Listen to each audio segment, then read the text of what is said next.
Well, tell me about the story of the Anvil, the shop Anvil. Well, This is at Wichita North? that was at Wichita North when I was in my senior year, and we were in an electricity class. Mr. Unruh was the teacher. I'll never forget that. And he there was a Venetian blind. We had windows all down one side with a lab top on top of it. That it wasn't like a lab for cutting up animals or anything like that. It was just for having motors on it and everything that had to do with electricity. And there was it was a Venetian blind that must have been at least 20 feet long. And it had a rope on it down at the end where you pull it up and down, and that thing was so long. And we used to always open the windows. We had these kind of windows that you had a handle on it, and you jerk like this, and then the window would pull in like this and be at an angle, and then that'd be the opening part. The other window was here.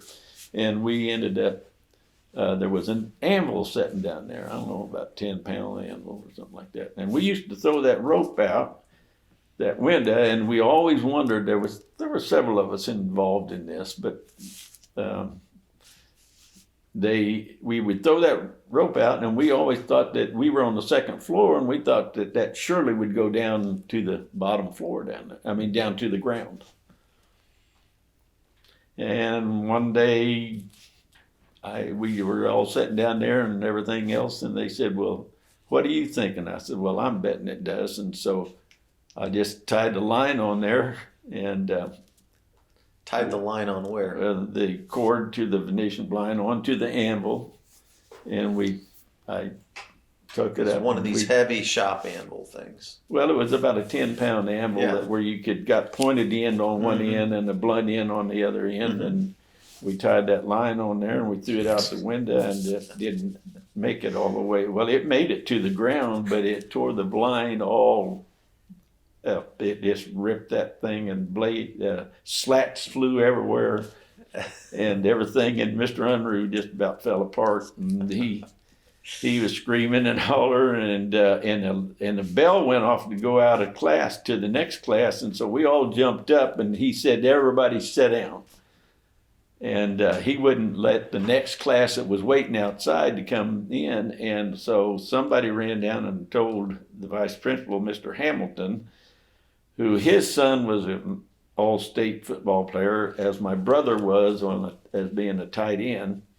And they were real great friends with my mom and dad, and the boys were really close. And so Mr. Hamilton had lost part of his leg somehow, and he only had one leg, but he had a one that he could walk with, a prosthesis.